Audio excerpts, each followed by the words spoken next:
Good evening. I am Decepticon Doug. He is. He's not lying. The companion of this here Predacon Paul. Predacon Vault. And we are here to present to you the latest episode of Beast Wars Wednesday. Beast Wars Wednesday. I feel like I was going for like Masterpiece Theater and you went for Galaxy Quest. You know what's funny is I was trying to go Masterpiece Theater and I just ended up going Galaxy Quest. I could feel it too. I was like, we need your help. I love that movie. Victory!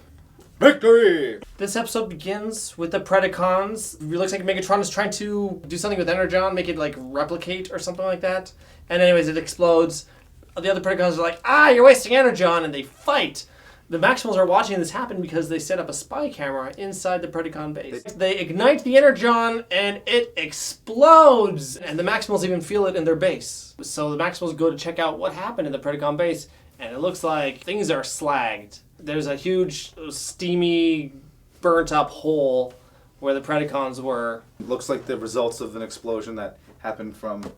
That should have happened in guerrilla warfare. Yeah, because like the base is literally in shambles and a piece falls. So the Maximals go into the Predacon base to pillage some stuff that they need to get the Axalon functioning, like a new transwarp drive. And it seems like the Predacons are dead. There's no signs, life signs anywhere. Dinobot is sort of in this morose state, contemplative, grieving state. Now Rat Trap's sort of like, I don't know if we can trust Dinobot because, he was only kind of on our side because we knew he'd win. Now he's got no one to fight, and all he wants to do is fight. So because he's a Predacon, and it's in their nature to fight. And Optimus is really fighting for Dinobot, saying, "Can't you just see that he's in mourning? He's morose." And then you get a little interaction between Cheetor. He starts pushing his buttons, and Dinobot almost kills his ass. Rat Trap stops him and is like, "Hey, we got everything we need. Let's go back home." They get back to the Axalon. They rebuild those transwarp drive. They get the Axalon running again. Dinobot says to the crew, "Hey, I'm going to stay behind because I'm just going to be a criminal Predacon on Cybertron, and I'm going to sit here and rule the planet. Cool? Cool. Peace." So he leaves and goes and takes a look at his new kingdom, and then happens to stumble across a crevice. And it's discovered that the Predacons are actually alive and hanging out there, kind of pissing each other off because they're all in very tight quarters. And then Megatron does his usual, I'm going to monologue for 20 minutes. Here's the plan, everybody! And this is why we did this. Megatron sees that, we've been discovered. Dinobot hightails it back to the base. He's got to tell Optimus and the others that the Predacons are still functional and planning on hijacking the ship. Tigatron comes on board the Axalon. Just as they're getting ready to launch, they're like, alright, looks like everything's going to be great. But the Predacons are now chasing Dinobot, and he's taking them out as best he can. Dropping a rock on Pterosaur and Waspinator. Yeah. He catches a missile in the back, which, like, the battle damage, once again, it's just spot on. And then he, rolls over and takes out, a couple of Predacons. Optimus comes out because he's like, he's injured. I need to go save him. He leaves the Axalon, orders them to take off because the mission is more important than anything. Because part of the mission is to not only go back to Cybertron, but to retrieve all of the stasis pods that are currently in orbit. He leaves the Axalon. Cheetor goes with him. He's like, look, I'm the fastest one here. I've got spots. And I'm yellow. You need a yellow cheetah. And then they get these kick-ass shield-looking things. Yeah. They fly out. They save Dinobot. I love the moment when Optimus is there to save Dinobot, and Dinobot is just so Dinobot saying, "This is strategically unsound." Yeah. As Optimus is rescuing Dinobot, he gets shot in the back by Pterosaur. He has to transform back into beast mode. And the Axalon guns get turned on the Predacons. The Predacons get taken out in short order. Optimus actually manages to get Dinobot up onto the platform, and he jumps up. Cheetor grabs his hand. There's this dramatic moment of looks like everything's going to be A-okay, everybody. But Scorponok is like, no, I'm mad. And he shoots a missile, hits them in the hands. Optimus falls down very dramatically, and splats onto the ground below. The Axalon's taking off without Optimus. Dinobot's like, guys, you should have left me behind. And then Ratchet's like, hey, don't spoil this. Optimus gave his life for you. Bozo. Megatron managed to get onto the Axalon. He kind of jumped on when it was taking off, managed to grab something, and I don't know how he got in, but, he's Megatron. He takes everyone down. He's about to crush Rat Trap in his claw Rhinox is like, you know what? I am sick of your crap. And then punches him, shoves him down in the trash chute, flushes him down the toilet. He fell down just like Wile E. Coyote, basically. All he needed was a little poof at the end. He needed a sign going, uh-oh. But unfortunately, his little tail got knocked off, went into the Axalon's computer, and they're gonna crash because they just lost all control. And they start spiraling down to the ground and they're like, well, guess we're all dead. We're all gonna die. We're all gonna die! But wait, something in the distance is coming. It's a bird! Maybe a plane!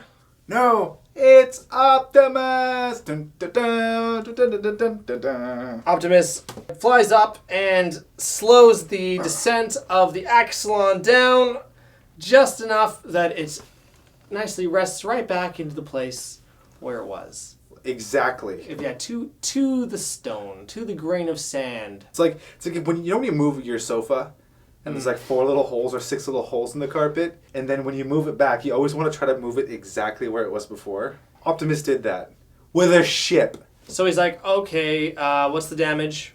Ship's never gonna fly again. Sorry, guys. And Rattrap and Dinobot bicker, and it's like, ha ha ha ha ha, we lost. But that's okay. I feel like the Predacons got their comeuppance. They got taken down with starship cannons. So. They did. Yeah. They got blasted. What worked for you, my friend? I really like Victory.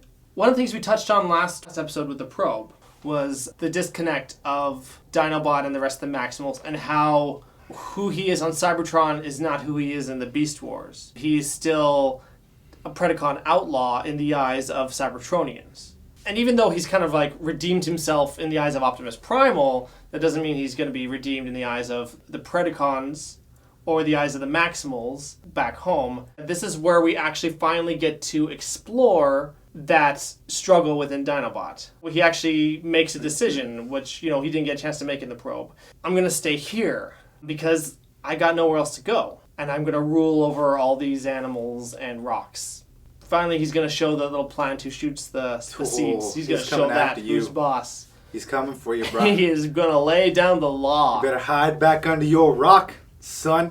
So this is He's going to be screwed if Optimus isn't there to pick it off of his back. I think it disables his transformation and everything. Yeah. Oh no, I can't transform. It will lead to my destruction. Off a cliff. That would be a way for him to go. A warrior's death.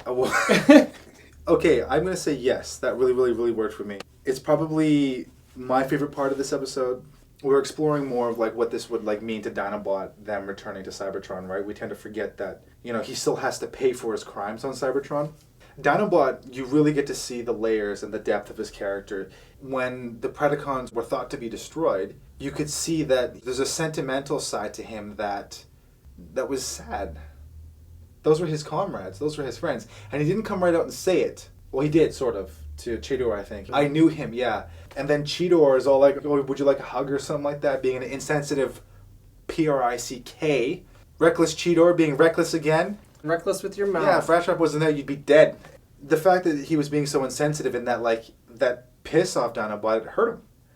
You were like, holy shit, there's like layers to this guy. And then when he finally makes the decision that he wants to leave, he lets Optimus know you've been a great leader. And you can see that fondness and that sentimental side to him again when it comes to the Maximals. As a character in the show, you're really starting to get a sense that he's stuck between a rock and a hard place on an emotional level as well as on like an allegiance level.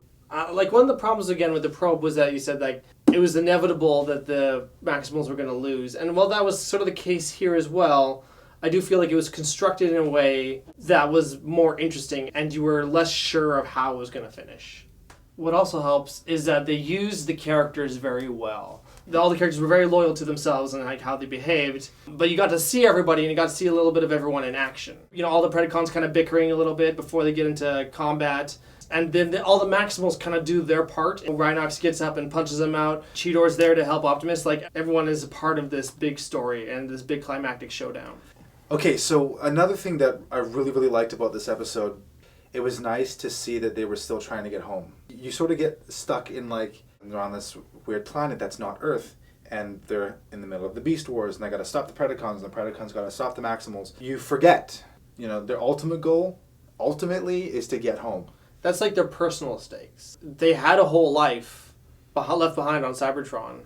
It's nice that they've got this relationship with Cybertron instead of being in this place that they used to live. Yeah, Ratchet talks about it as if, like, he knows it. He's like, oh, man, like, it's almost as if, like, it's like, man, I can't wait to show you what downtown Vancouver's like. Yeah. There's this great coffee shop. Where they sell cheesecake. Yeah. Oh my god, the cheesecake is so good. And they make the best London fogs and ice mochas. That lends to me a lot of realism and to the characters as well. I think so too, yeah. Another interesting thing about this episode is that the Predacons probably just would have been left behind if it weren't for Dinobot. If Dinobot just stuck with the Maximals, like, alright guys, let's go to Cybertron, I'll figure it out there. The Predacons probably would have heard the Axalon leaving and they're like, oh shoot. Yeah. We sat around too long. Now what are we gonna do? Can the Axalon shields, can her shields raise when she's priming up her warp drive? Like, it makes sense why the shields weren't up. Optimus wouldn't have been able to get out of the Axalon to rescue Dinobot. Yeah, and he wouldn't have been able to get back. If they detected the Predacon signatures, which they've got sensors, you'd think that they would have been like, oh crap, well, shields up. That's even if the Predacons were even able to make it in time. They wouldn't have left. Well, of course not. The Beast Wars are still on. If the Predacons are still alive. If I were Optimus. If he were Optimus. I would say, like, oh, okay, the Predacons are still around. Well, we're going to be back. So they recover those stasis pods, go back to Cybertron, and then find his way back to the point in space and time, and then come in with a maximal squad that could actually, like, arrest the Predacons. Because there's only 6 of them.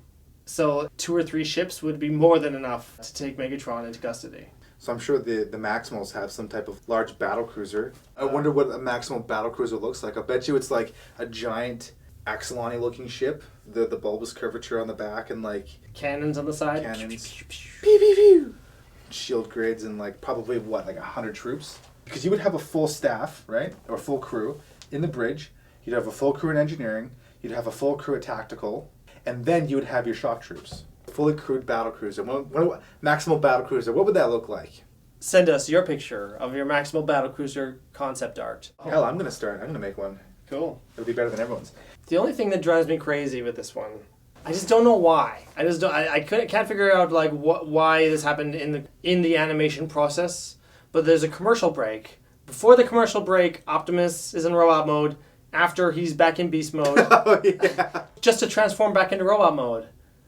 And I'm just like, why? How did they let that slip? It's like he's like, no, and then like dun dun dun dun, fade out. He's a gorilla again. He's like, I'm gonna go get him, maximize. And like, how did that happen? How did that come to pass? I don't get it. You know how Optimus, like, he always tends to like not really be with it when it comes to his crew. His emotions override his logic circuits, right? Yeah. So maybe he was like, no! Oh crap! Maximize. I hate it when that happens. So yeah, was there anything you didn't like? Honestly, if I think about it, no. This episode to me was like pretty close to perfect. So here's my minor complaint. Oh my god, here we go. Here we go. But the thing is, it's not even a problem with the episode itself. It's more of like its placement in that it's right after the probe. So it's essentially kind of like, it's kind of somewhat the same story as the probe, just kind of like told differently. And like this is their opportunity to get home rather than like a conflict about the Beast Wars. They're just 2 like, let's get home episodes back to back. And I feel like that's not a problem with this episode. It's a problem with its sort of spacing in the series. If I had to lose one of them, I'd lose the probe before this one. I think this is a much stronger episode. I think so too. Yeah. I get what you're saying. Yeah. But I can justify it in my mind. Having the probe be there, being able to taste being home, would have kept those those desire to get back to Cybertron fires burning. So immediately once the Beast Wars are over, it's conceivable that they would immediately go, okay, fine, let's go home. Let's go home. They just strike one. They missed it. This is like they missed it last week, and it was like, oh, when like the fires are still burning, you're like, oh, I just if only I get another chance. Yeah. And then this was their other chance. And they really they really gave it a shot, and it also adds a nice little twist to the episode Double Jeopardy. Even though, like, really, the whole time from Double Jeopardy to now, they didn't once use the spy camera. They were like, no, let's give the Predacons a chance. But in this episode, we've got the Maximals spying on the Predacons, and yet, until this episode starts, we never get a sense that they were spying on them at all. So are you implying that in Double Jeopardy, Rat Trap set up the spy camera? Yeah. I mean, he said, well, it's a good thing I set it up when I was at the base, or something like that at the beginning of the episode. Well, it was implied that he had done it. I didn't make the connection that he had done it during Double Jeopardy. I mean, the thing is, like, that makes the most sense. I guess because there was no usage of it at any point in time between Double Jeopardy and this, I assumed that it was an off-camera event where he's like, I'm just going to go set up a spy camera. I guess that was his time to do it. So, we're going to give Victory 4.5 out of 5 delicious albino rodents. The good eating. Structurally and story-wise, this was such a full, broad episode that had a lot going on, a lot of drama, edge of your seat kind of stuff going on, and a lot of meaty layers to Dinobot and like character development there. And still even some room for comedy, you know, some levity. Okay, ladies and gentlemen, thank you so much for watching this episode of Beast Wars Wednesday. We're going to see you again in 2 weeks. Yeah. You've got to subscribe and share with your friends. Tell your mom. Yeah, Tell her. She ought to know. She ought to know what you're up to. Just tell her. Bam! Ba-ba-ba-bam.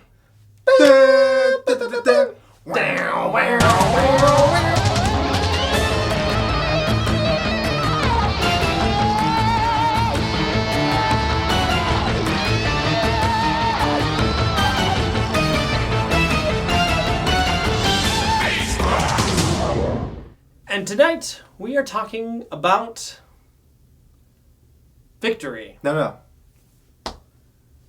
In the Klingon language, Kapla.